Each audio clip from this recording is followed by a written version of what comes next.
Marx nos habla de que el uso de la fuerza de trabajo es el trabajo mismo.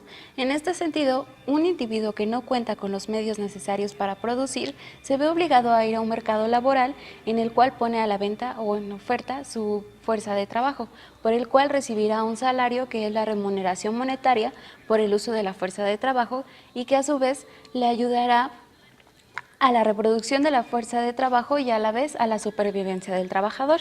Marx también nos habla de dos grandes divisiones del trabajo o de la economía. La primera es en los sectores y nos dice que el sector primario y secundario, siendo estos agricultura y la industria, son los que generan el valor.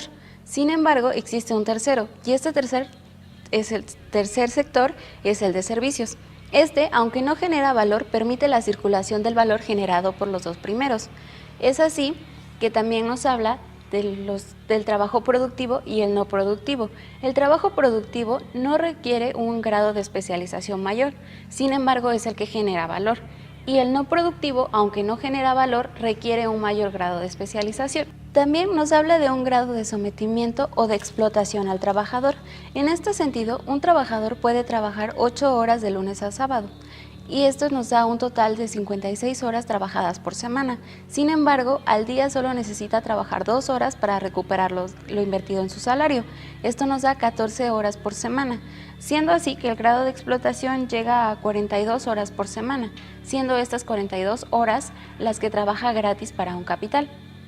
También es por esto que en muchas ocasiones los trabajadores se ven obligados a caer en el empleo informal o un empleo que no cumple con todos los requisitos de la ley. Es por esto que en estos trabajos informales, aunque no les asegura cosas básicas como un seguro médico, un sueldo fijo, prestaciones de ley o incluso tener una jubilación cuando decidan retirarse, sí les asegura que día con día van a tener una mejor remuneración por este trabajo. Y finalmente, Marx nos habla del ejército de reserva. El ejército de reserva sirve para el abaratamiento de este salario o este pago que reciben los trabajadores por el uso de su fuerza de trabajo.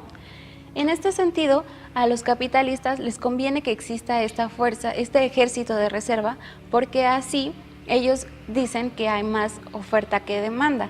En este sentido, al haber más oferta, la demanda, pues al ser menor, el pago es muchísimo menor a lo que debería ser, y es por esto que tanto las horas que ya comentaba anteriormente y este ejército van a hacer que el salario del obrero se vea mermado y sea una vacilada lo que se le paga.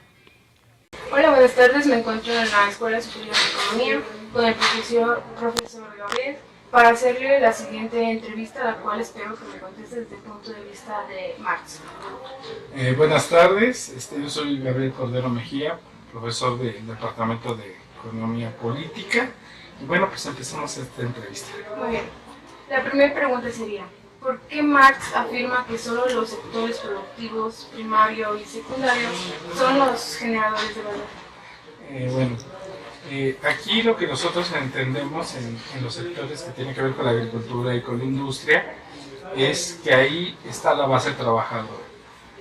En el caso de los que crean el valor, pues son toda esta fuerza, que pueden ser campesinos, obreros, y ellos crean el valor respecto al trabajo que dan dentro del capital. Nosotros sabemos que una parte de su salario es pagada, otra parte no es pagada, y eso es importante para el capital, la creación de esta llamada plusvalía, y es ahí donde se crea el valor, y es lo que reproduce el mismo capital, la creación de este nuevo valor. Bueno, en base a esto, ¿cómo explica entonces que el sector terciario solo reproduce el valor? Bueno, la condición que tiene el capital en su forma de reproducción de capital es la circulación de capital. Y la circulación de capital es muy importante para el mismo capital. Estas mercancías que están generando puedan ser vendidas en el mercado. Ahora, dentro de esta circulación del capital, pues bueno, en este proceso, las mercancías, primero, algunas tienen que ser compradas para ayudar a la producción de estos medios de producción, y por otro lado tienen que ser vendidas, y esa es la forma en la cual son vendidas, que es en esta forma de circulación, que concretamente se expresan en su forma de dinero. Van en una forma material como mercancías y al momento del cambio se concreta en dinero. Lo que es importante para el capital en su forma de inicialmente haber hecho una inversión en dinero, este dinero pueda regresar al mismo capital, pero ya siendo incrementado a partir del plusvalor del mismo capital. Muy bien, gracias. La población económicamente activa tiene una concentración del 49.1% de toda la población total, siendo a su vez estos divididos en los que están ocupados, desocupados y disponibles, quienes ya no buscan empleo por diversas razones. La población ocupada se puede dividir entre la clase capitalista y la clase asalariada. La clase capitalista tiene una representación del 31.6% de toda la población ocupada. La clase asalariada tiene una participación del 68%. A su vez, esta se divide en la mano de obra calificada y la mano de obra no calificada. Los capitalistas se pueden obtener de los empleadores, trabajadores por cuenta propia y trabajadores no remunerados. La situación que viven los trabajadores es que el 66% recibe 3 salarios mínimos o incluso menos que estos, siendo a su vez estos modificados por diferentes variables como es los impuestos, el seguro social e incluso su jubilación. Cuando se ven afectados por estas variables, se puede dividir entre el índice nacional de precio al consumidor para que nos dé el salario real, el cual está determinado por la capacidad de adquisición que tiene este salario respecto a los bienes de consumo diario de las familias mexicanas. Regresando al ámbito laboral de la clase obrera, tenemos que el 62% labora en el sector terciario, siendo esta el sector de los servicios. El 54% de esta población que trabaja en el sector terciario tiene un contrato escrito y el 62% de estos mismos tienen prestaciones laborales. En los sectores de la economía en donde participan tanto capitalistas como trabajadores asalariados, tenemos una participación del mismo sector terciario de un 61%, siendo a su vez el comercio quien tiene más participación. En las unidades económicas no agropecuarias, es decir, quienes excluyen al sector primario de la economía, son las empresas, el gobierno y otras. En los micronegocios que pertenecen a las empresas tenemos una participación del 56% en la informalidad.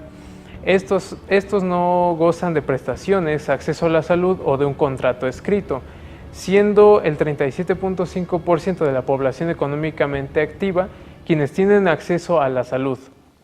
Voy a realizar una entrevista acerca de los salarios en México, el trabajo y entre otras cosas. Me encuentro con el profesor José Óscar Olvera. Bueno, mi nombre es, como dice la compañera, José Óscar Olvera Becerril, profesor de aquí de Economía, para responder algunas preguntas que realizar. Muy bien, entonces comencemos. En base a los datos estadísticos proporcionados por el INEGI, hay una concentración mayor de la población en el sector 3, que es del comercio, predominando el empleo informal. Bueno, la pregunta es, ¿cuáles son las medidas que se tienen que aplicar para que este se pueda reducir? Bueno, el comercio hoy en día es la actividad más importante del país, porque se ha dejado de producir en el campo, se ha dejado de realizar manufacturas, entonces cada vez más el trabajador tiende a irse a trabajos del sector que vendría siendo el comercio. Ahora bien, lo que se requiere es otra vez reactivar las actividades primarias, la extracción de petróleo, la minería, la agricultura, la pesca, la silvicultura, y por otro lado también desarrollar manufacturas. Pero para eso se requieren establecer una serie de acciones que permitan otra vez rescatar esos sectores y puedan también tener importancia en la economía. Muy bien.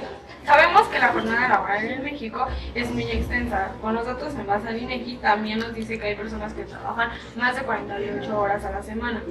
Bueno, la pregunta es, ¿por qué en México, a comparación de otros países, trabaja más y aún así recibe un salario suficiente para tener una buena calidad de vida? Bueno, aquí el sector de trabajo asalariado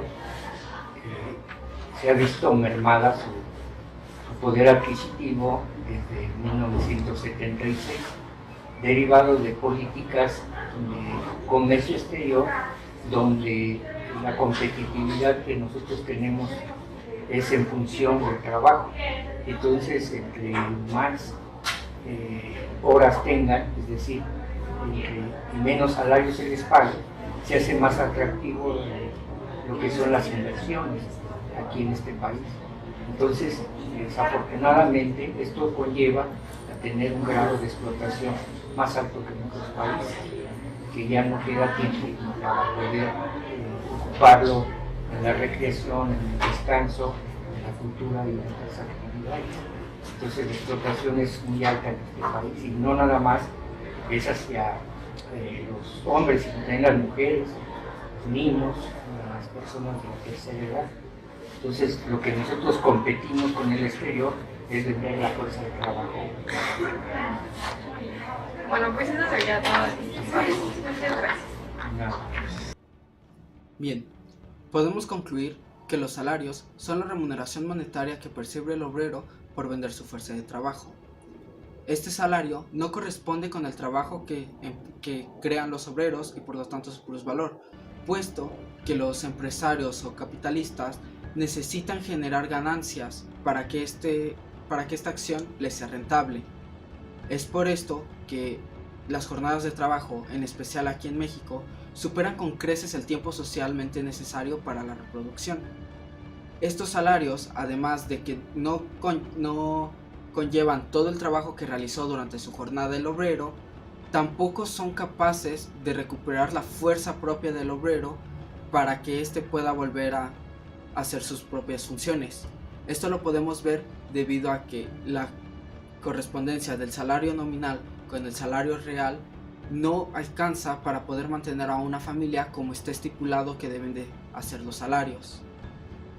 Es por esto que los salarios también ayudan a la reproducción de las relaciones de explotación, en las cuales los capitalistas emplean a los obreros, pero no se reparte equitativamente las ganancias. Es por esto que vemos que el 87% de la riqueza de México solamente se concentra en el 10% de su población. Debido a esto y como resultado, gran parte de la población mexicana recurre a la informalidad, que corresponde a un 57%. Esto conlleva no solamente a problemas en los que los trabajadores que trabajan desde algo informal no puedan percibir todos los derechos laborales que conlleva el poder tener un contrato, como lo son la estabilidad, tener un salario real que pueda estar ahí presente en cualquier momento, tener seguro, pensión o similares, lo que les conlleva una gran cantidad de problemas, además de que así afecta directamente al Producto Interno Bruto del país. Es por esto que de las medidas que tiene que tomar México para que pueda mejorar, ya sea desde el punto de vista de salarios como de la producción propia del país, es, como lo dijeron anteriormente, explotar el campo y las manufactureras, porque a final de cuentas son estas, desde el punto de vista de Marx, las únicas que permiten la creación de capital y plusvalor.